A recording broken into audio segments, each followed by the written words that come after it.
Upon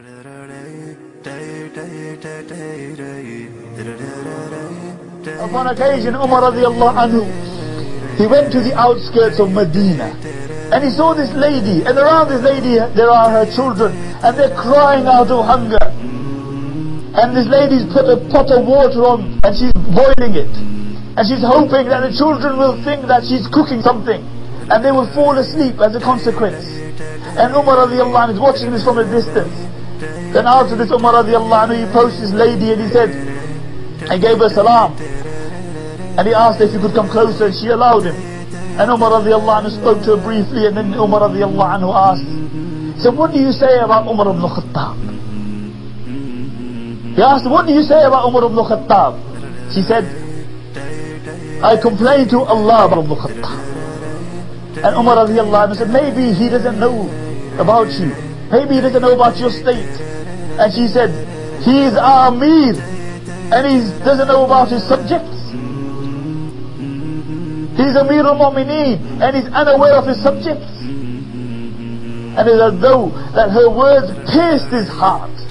And Umar radiallahu anhu, he went back into Medina. He went to the Baytul Mal and he told the keeper to give him a sack of food. And then he told the keeper to place it on his back. And the keeper said, Amir al-Mu'mineen, let me carry it. And Umar said, place it on my back. And then the keeper said, let me carry it. And Umar radiallahu anhu said, place it on my back. أَتَحْمِلُ أَنِّي ذَنُوبِ يَوْمَ الْقِيَامَةِ. He said, will you also carry my sins on the day of judgment? Will you carry my sins on the day of judgment? And then Umar radiallahu anhu, he hurried back to this lady, and he began to light the fire of himself. And the narration mentioned the smoke was coming out of the beard of Umar ibn Khattab radiallahu anhu. And then he cooked the food, and when he cooked the food, then he fed the children with his own hands.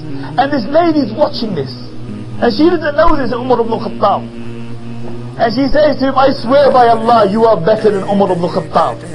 She's telling Umar ibn Khattab, I swear by Allah, you are better than Umar ibn Khattab. And Abdul Rahman ibn Auf radiallahu anhu, he was with Umar radiallahu anhu on that night. And it was cold and it was dark, and he said, oh Amir al-Mu'mineen, it's cold and it's dark, let's go back. And Umar radiallahu anhu said, I swear by Allah, I will not depart from this place until I see the children laughing like I saw them crying. And then before he left, he consoled the lady and she said, I will speak to Umar about your state. And Abdurrahman ibn Auf radiallahu anhu says that I swear by Allah, I cannot express to you the way that Umar radiallahu anhu cried in the Fajr Salah, because he had seen believers crying out of hunger.